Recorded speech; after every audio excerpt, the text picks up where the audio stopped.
Okay, this is part 2 for the chapter Sensation and Perception. We are continuing with the topic signal detection theory. We were talking about if our senses have detected each and everything that is going on around us, it would be a lot of information overload and it must be very difficult for in order to manage this information. But we have a natural tendency to detect the things that are important to us, and the science calls them signal, and we tend to ignore all the rest of the things that are going on around us, and the science calls them noise. And let's consider an example that when a mother is sleeping and there are a lot of things going on around her, a machine operating might be, and there are some children playing outside, but when her child cries, she immediately wakes up. Okay, so this is an example of what is signal for us and what is noise for us. So as we have talked in the top down processing, we have talked कि हमारे previous experiences, हमारी previous knowledge हमारी जो है वो effect कर सकती है कि हम किस तरह से सेंसरी इंफॉर्मेशन, नई आने वाली सेंसरी इंफॉर्मेशन को परसीव कर रहे हैं. तो समटाइम्स ये हमारे लिए हेल्पफुल भी होती है, और क्योंकि हर दफ़ा अगर हम बॉटम अप प्रोसेसिंग करेंगे, नए सिरे से एक सिग्नल को जज करेंगे, तो दैट विल बी डिफरेंट. लेकिन पहले हमारे नॉलेज की रोशनी में अगर हम नई सिग्नल को डिटेक्ट करते हैं तो हमारे लिए आसानी होती है, but sometimes it can also lead to prejudices. जैसे आप जो है वो you have an experience with a certain member of a community, आपका एक्सपीरियंस अच्छा नहीं गुजरा, तो आप जब भी किसी उस मेंबर के से मिलते हैं फ्यूचर में, तो आप अपने पास्ट एक्सपीरियंस की बेस पर उसको जज करते हैं कि he might not be a good person. ठीक है, तो ये, और फिर आप उससे उसी तरह का बर्ताव भी करते हैं, तासुबाना बर्ताव भी करते हैं, तो दिस इज प्रेजुडिस. और हमारे लोगों से कुछ एक्सपेक्टेशन डेवलप हो जाती हैं depending on how we had a previous experience with them. So इसकी एक एग्जांपल ये देख लें, दो ये लाइंस हैं, इक्वल लेंथ की हैं. फॉर एग्जांपल 2 सेंटीमीटर की है, ये भी 2 सेंटीमीटर की है.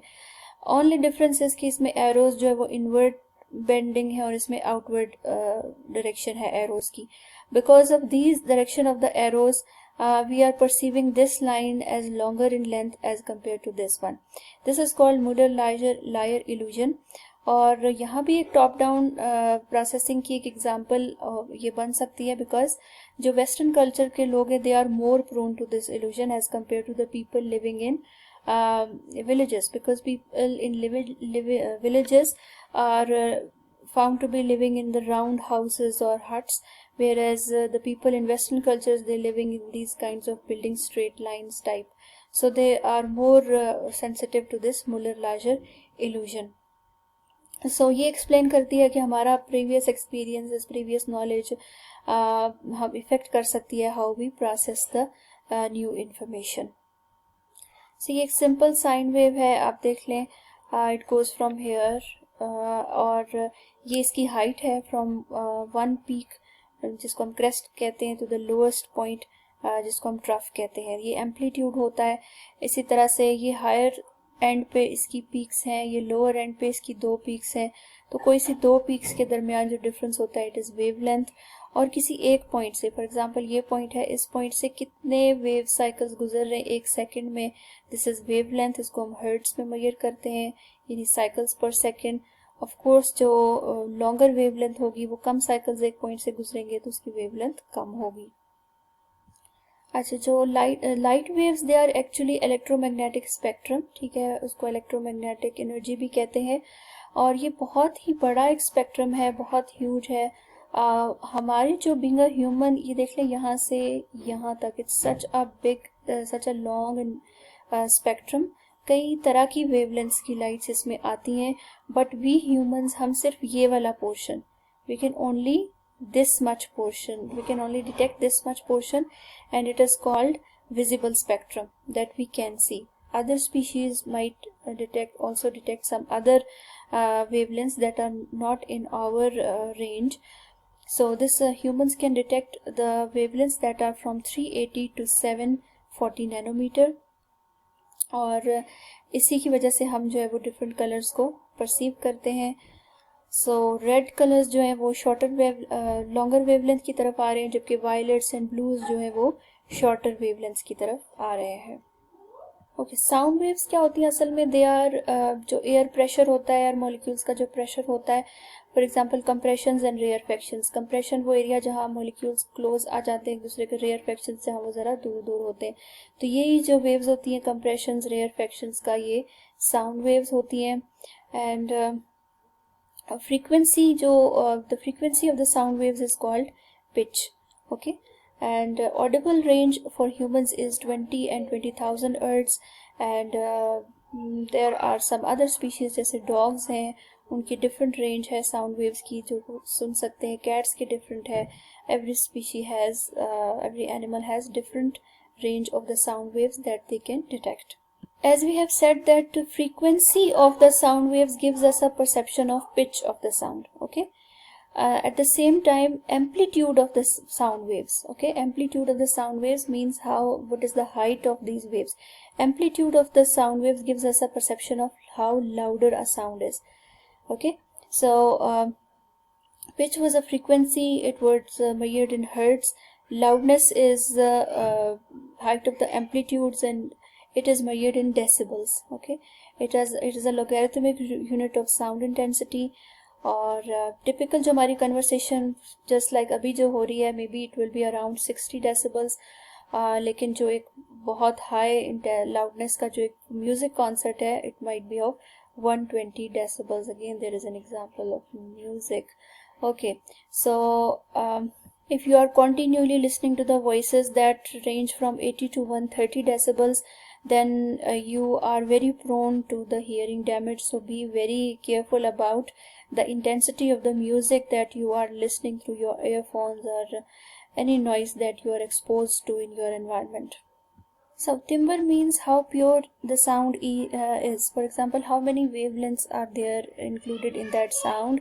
For example, again, when you are listening to the music, it has different voices, flute and your voice and violin and many other things. So different musical instruments play, and they even if they are playing on the same note, they have a different they still sound different because they have different timbre.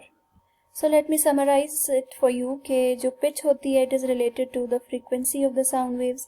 Loudness जो होती है वो amplitude of the soundness की वजह से महसूस होती है, and timbre ये है कि क्वालिटी जिस तरह से हम कहते हैं कि कितनी उस साउंड के अंदर जो है वो कितनी फ्रीक्वेंसीज, कितनी डिफरेंट एम्पलीट्यूड, डिफरेंट वेवलेंथ्स जो है वो इन्वॉल्व हैं। ठीक है, so now let's get switch to the sense of vision. Anatomy of the visual system. Okay, the outermost, that is the transparent part of our eye, this is cornea, और इसकी जो bend shape होती है इस तरह की, it helps to focus the light. Second one, हमारे eye के बिल्कुल center में जो एक black धब्बा सा होता है, ये एक opening होती है. opening से मुराद ये है कि यहाँ से light सारी की सारी अंदर जाती है. And we know that the surfaces which absorb the light, they appear dark, they appear black. इसीलिए ये जो दरमियान वाला ओपनिंग है, प्यूपल, जिसको हम आँख की पुतली भी कहते हैं, it absorbs all the light, यहीं से रोशनी अंदर जाती है, इसीलिए डार्क दिखता है. एंड इसके इर्द गिर्द एक कलर्ड एरिया होता है जो कि में से हर एक का कलर डिफरेंट होता है आई का. इसको हम कहते हैं आइरिस. ये असल में एक मसल्स होते हैं, and this is also called the coloured part of the I, and it controls the size of the pupal. Okay, तो प्यूपिल के जो साइज है वो डिफरेंट इमोशनल स्टेट्स की वजह से भी होता है. समटाइम्स तो है कि if there is very bright light तो ये प्यूपिल का साइज कम हो जाता है ताकि हम कम रोशनी अंदर जाए, बट ये डिफरेंट इमोशनल स्टेट्स में भी जो है वो सिकुड़ता या फैलता है. For example, if you are experiencing positive emotions तो इसका साइज जो है वो फैल जाता है. If you are experiencing fear and different negative emotions तो इसका साइज जो है वो कम हो जाता है, सिकुड़ जाता है ये. अब then just behind the pupil there is a structure lens जो होता है. इसका काम भी क्या होता है, इसका जो कर्वेचर होता है वो भी, it also helps to focus the light जो रेज आ रही है उनको फोकस करना और अंदर की तरफ प्रोजेक्ट कर देना. ठीक है, तो नॉर्मल जो इंडिविजुअल है जिसकी फंक्शनिंग आई की बिल्कुल ठीक है, वो आई पे जिस जगह जाकर इमेज जाता है रोशनी का, लाइट वेव्स का, उस जगह को हम फोविया कहते हैं. और आई की वो पार्ट जो कि असल में लाइट सेंसिटिव होती है, जिसको हम कहते हैं रिसेप्टर सेल्स जो हैं आई के जिस लेयर में होते हैं वो रेटिना है, ठीक है। और receptor cells are there are almost 5 times of receptor cells. और फोबिया वो एरिया है रेटिना के ऊपर at which there is a, अगर लाइट वेव्स यहाँ आकर पड़ती हैं तो there is a brightest image, और मैक्सिमम उसकी रेजोल्यूशन होती है, बेहतरीन इमेज जो है वो बनता है, ओके। और ऐसा इसलिए होता है कि फोबिया के ऊपर जो है वो मैक्सिमम कंसंट्रेशन होती है कॉन सेल्स की, and cone cells are responsible, ये भी एक तरह के फोटो रिसेप्टर सेल्स हैं, ठीक है।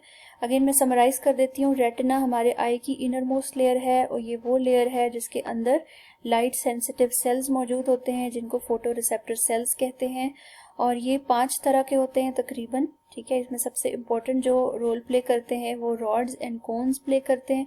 Cons are responsible for our colour vision, और जो आप कह सकते हैं कि हमारे विजुअल सिस्टम की जो होती है ना क्लियर इमेज, क्लियरिटी जो इमेज की होती है वो भी, और कलर भी कौन सेल्स उसको कंट्रोल करते हैं।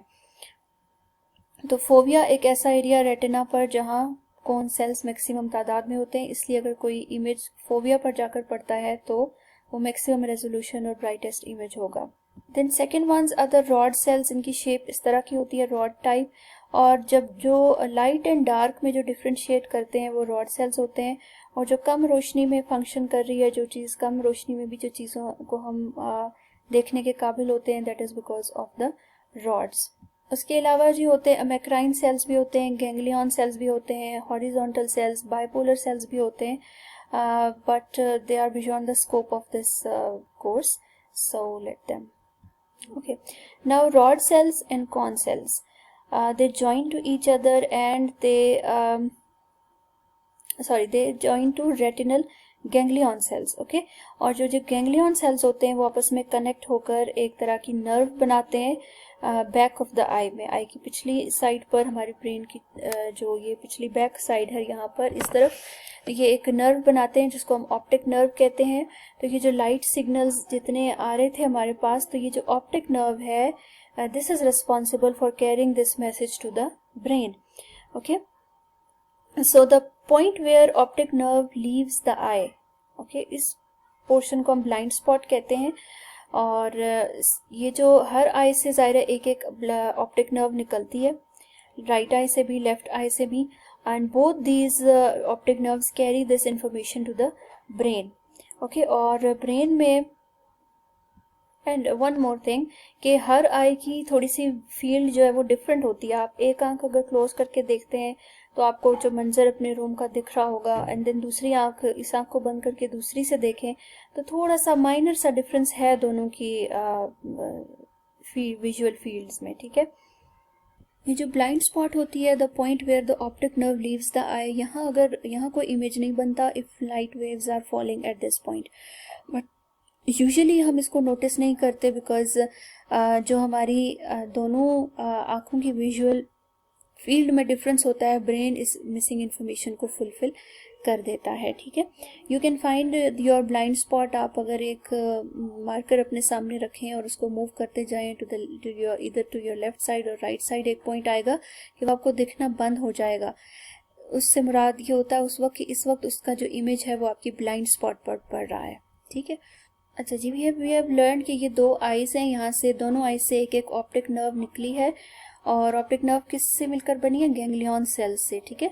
गैंग्लियन सेल्स ने मिलकर ऑप्टिक नर्व बनाई है, और ये निकलकर इस आई से भी, इस आई से भी, अब ब्रेन, यहाँ ये ब्रेन में पहुँच गई हैं। एट दिस पॉइंट जहाँ ये मिलती हैं उसको हम ऑप्टिक काइज्म कहते हैं। ऑप्टिक काइज्म में क्या होता है कि लेफ्ट आई की जो इन्फॉर्मेशन है वो right side of the brain पे शिफ्ट हो जाती है, और राइट साइड वाली left side of the brain पे शिफ्ट हो जाती है।